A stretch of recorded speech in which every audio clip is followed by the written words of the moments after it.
نماز شب کی پابندی کرنا ہے. آپ کہیں گے کہ بھئی نماز شب کی پابندی، خود نماز شب کے سلسلے میں یہ ہے کہ یہ اس حد تک آپ یہ نہ سوچیں کہ بھئی نماز شب بھی ہو رہی ہے تو گناہ بھی تو مجھ سے ہو رہے ہیں. کوئی بات نہیں، گناہ ہوتے رہیں، نماز شب نہ چھوڑیں. یہاں تک کہ ایک موقع بہت ہی جلد ایسا آئے گا کہ پھر آپ سے گناہ ہوں گے ہی نہیں. نماز شب کے اندر اسپیشل الگ سے پاور ہے کہ یہ گناہوں کو روک دیتی ہے.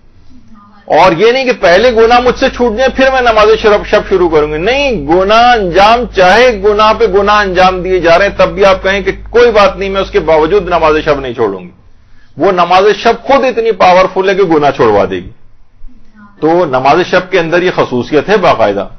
اور اس کی جو کاہلی ہے اس کو دور کرنے کا ایک طریقہ علماء یہ فرماتے ہیں کہ انسان قسم کھا لے کہ اگر مجھ سے نماز شب چھوٹی تو اگلے روز میں اس کی قضا انجام دوں گی، اور قسم شرعی کھا کر اپنے اوپر واجب کر لیں. جب دن کے اوقات کے اندر بھی آپ کو جو ہے وہ نماز شب جو ہے وہ پڑھنی پڑے گی تو ایک وقت ایسا لازمی آئے گا کہ آپ یہ سوچیں گی کہ نہیں پھر تو میں کیا فائدہ، جب مجھے دن میں بھی پڑھنی پڑی تو اصل ٹائم جو رات کا وقت ہے میں اسی وقت ہی کیوں نہ نماز شب پڑھ لیا کروں. تو یہ خود بخود آپ رات کے وقت صحیح طور پر بھی نماز شب پڑھنے کی پابند ہو جائیں گی. پورائے صداقت کے نام سے کتاب ہے علماء اور عرفا کے حالات پر. اس میں آیت اللہ علی آقا قاضی کے متعلق یہ بات ملتی ہے کہ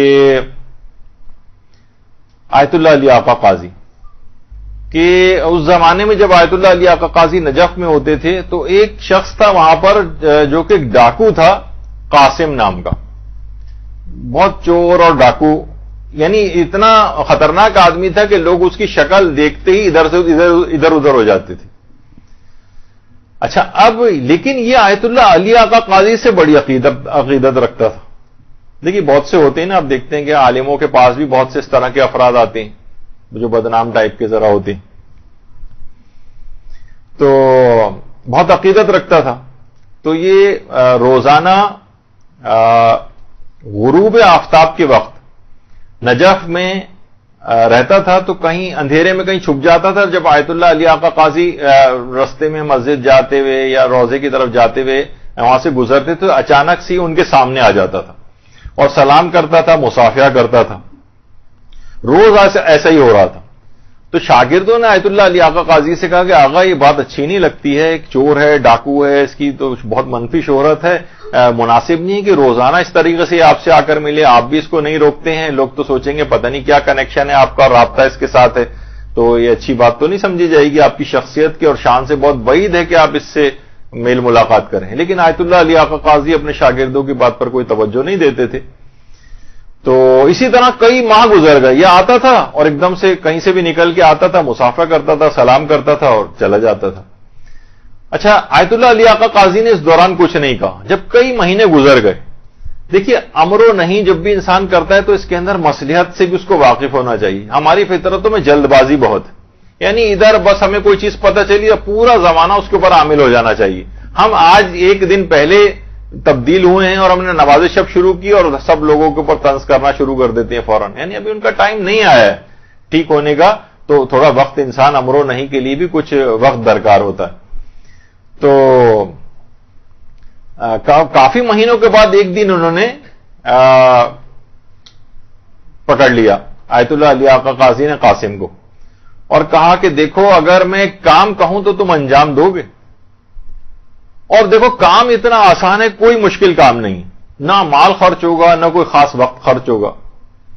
کہا کہ فرمائیے آپ. کہا کہ نہیں، پہلے تم وعدہ کرو کہ اس کو انجام ضرور دو گے. علی آقا قاضی نے کہا. تو اس نے کہا کہ ٹھیک ہے. کافی حیل و حجت کے بعد بہرحال وعدہ کر لیا اس نے. تو کہا کہ آدھی رات کو جب تم اٹھو گے صرف 10 منٹ کا ایک کام کرنا ہے. اس نے کہا کیا کام کرنا ہے؟ کہا نماز شب پڑھنا ہے. نماز شب. اچھا اب اس کے تو آنکھوں کے آگے اندھیرا چھا گیا. نماز شب. کہا کہ آقا میں تو نماز پنجگانہ تک نہیں پڑھتا، میں اٹھ کے نماز شب پڑھوں گا، اور ہم تو پوری رات عیش و عشرت کے اندر گزارتے ہیں، اب دوستوں کے ساتھ ہلہ گلہ کرتے ہیں، صبح کے وقت کے قریب تم پڑھ کر سو جاتے ہیں، نماز کیسے پڑھوں گا میں؟ کہا کہ نہیں، تم وعدہ کر لو تم کیسے اٹھو گے اس کی فکر نہ کرو، میں تمہیں خود اٹھاؤں گا، تم فقط نیت اور ارادہ کر لو، میں تمہیں خود بیدار کروں گا. اچھا، اب اس نے وعدہ کر لیا. اس کے بعد آیت اللہ علی آقا قاضی کے ایک شاگرد سے باقاعدہ نماز شب کا طریقہ سیکھا اور اس کے بعد اپنے گھر گیا. اچھا، اب جب گھر گیا تو رات کو سونے لگا تو اس کو یاد آیا کہ مجھے تو علی آقا قاضی سے میں نے وعدہ کیا ہے، لیکن میں تو اب سونے جا رہا ہوں، پتہ نہیں میری آنکھ کھلے نہیں کھلے. اس زمانے میں تو ایسا کوئی الارم سسٹم وغیرہ بھی نہیں ہوتا تھا. بہرحال اس نے ارادہ کر لیا کہ میں اٹھ جاؤں گا. اچانک نماز شب کا جو وقت تھا اس پہ خود بخود اس کی آنکھ کھل گئی. ایسا لگا جیسے کسی نے باقاعدہ آواز دے کے اس کو جگایا ہو. اچھا، اس کے بعد بہرحال اس نے وعدہ تو کر لیا تھا کہ اگلے دن پوچھیں گے آ کر. اب اس کے جس وقت بالکل اندھیری رات تھی، 14ویں کا چاند جو ہے وہ چمک رہا تھا، اور جب یہ اپنے حوض میں وضو کے لیے آیا تو اس حوض کے اندر، اس پانی کے اندر اس کو اپنا عکس نظر آیا. اور بعض اوقات ایک ایسے کچھ لمحات انسان کی زندگی میں توبہ والے آ جاتے ہیں، تو اس میں جب اپنا عکس نظر آیا تو اپنے تمام گناہ بھی اس کی آنکھوں کے سامنے آ گئے. جسم لرزنے لگا، چلانے لگا، پروردگار آج اتنے عرصے کے بعد یہ غلام جو ہے تیری بارگاہ میں آ رہا ہے اور مجھے اپنے حضور حاضری کی اجازت دے دے. اس کے بعد اس نے نماز شب پڑھی اور گناہوں سے، اس نماز شب کی برکت سے اس قدر عظیم مقام حاصل ہوا اور ایسا تائب ہوا کہ وہ اس زمانے میں ولی خدا کے طور پر جانا جانے لگا، پہچانا جانے لگا. حتیٰ کہ جو بیمار افراد ہوتے تھے وہ اس کا جھوٹا پانی لے کر جاتے تھے اور اس سے شفا یابی حاصل کرتے. درود بھیجیے محمد علیہ محمد.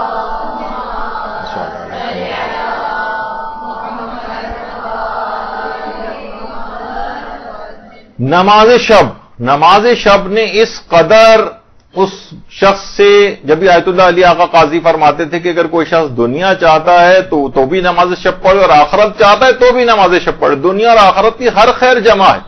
اور یہ اتنی پاورفل نماز ہے کہ گناہوں کے ساتھ کوئی چور، ڈاکو، ڈکیت، قاتل کوئی ہو اس سے بھی گناہ چھڑوا دیتی، چاہے جائے گا کہ جو ان گناہوں کا شکار نہ ہو. تو یہ رمضان خاص طور پر اس میں اپنے آپ کو خاص طور پر ان تمام چیزوں کا اپنے لحاظ سے آپ عادی بنا لیں. اور آپ دیکھیں، چاہے لوگ کہتے ہیں نا کہ بھئی ابھی تو ہم خود ہی گناہوں کے اندر گرفتار ہیں، ابھی ہم سے کیسے یہ سب چیزیں چھوٹیں گی اور نماز شب کیا کرنی. نماز شب کے اندر اتنی زیادہ پاور ہے کہ خود گناہ چھوڑوا دے گی. بس اس کی آپ 10 منٹ کی روزانہ اس کو پابندی کر کے دیکھیں، پھر آپ نتیجہ اللہ کے اوپر چھوڑیں اور دیکھیں گے نماز شب کتنی پاورفل چیز ہے. اور اس لحاظ سے بھی اگر آپ دیکھیں تو اس میں کوئی مسئلہ بھی نہیں، رات کو اٹھنے والا بھی کوئی مسئلہ نہیں ہے. آیت اللہ سیستانی کے فتوے میں تو نماز عشاء کے پڑھنے کے فوراً بعد بھی آپ نماز جو ہے شب پڑھ سکتی ہیں. اچھا، نماز شب کو اگر رات ہی کو اٹھ کر پڑھنے چاہے، جو اس کا اول وقت ہے فجر سے ذرا پہلے اٹھ کر پڑھنے کا، اگر کوئی جو افضل وقت میں بھی پڑھنا چاہے تو اس کا بھی ایک نسخہ آیت اللہ بہجت نے بتایا. آیت اللہ بہجت فرماتے تھے کہ اگر دن کی نمازوں کو آپ اول اوقات میں انجام دیں تو نماز فجر کے لیے اور نماز شب کے لیے بیدار ہونا مجھ پر چھوڑ دیں. بس آپ کو رات میں اٹھنا مشکل ہو رہا ہے نا، تو دن کی نمازوں کو اول وقت میں اوقات میں انجام دے دو، خود بخود، یعنی مجھ پر چھوڑ دو. ایک لحاظ سے مجھ پر چھوڑ دو سے مرادی کہ پروردگار عالم خود بخود ایسے وسائل آپ کو مہیا کرے گا کہ آپ خود بخود نافلہ شب کے وقت اٹھ جائیں گی یا نماز فجر کے وقت. یعنی یہ چیز کوئی کہے کہ نماز فجر پہ مجھ سے نہیں اٹھا جاتا، نماز شب کے لیے نہیں اٹھا جاتا، 10 منٹ پہلے کہیں اس سے پہلے نماز شب کا فضیلت کا ٹائم ہوتا ہے تو اس سے پہلے. تو دن کے اوقات میں آپ اول اوقات میں دن کی نمازوں کو انجام دیں. ظہر، عصر ہے یا مغرب عشاء کو بھی انسان جو ہے وہ پڑھ سکتا ہے اول اوقات میں، تو خود بخود لازمہ بنے گا کہ آپ فجر کے لیے اٹھیں گی اور نماز شب کے لیے اٹھیں گے. برحمتك يا أرحم الراحمين وصلى الله على محمد وآله الطاهرين.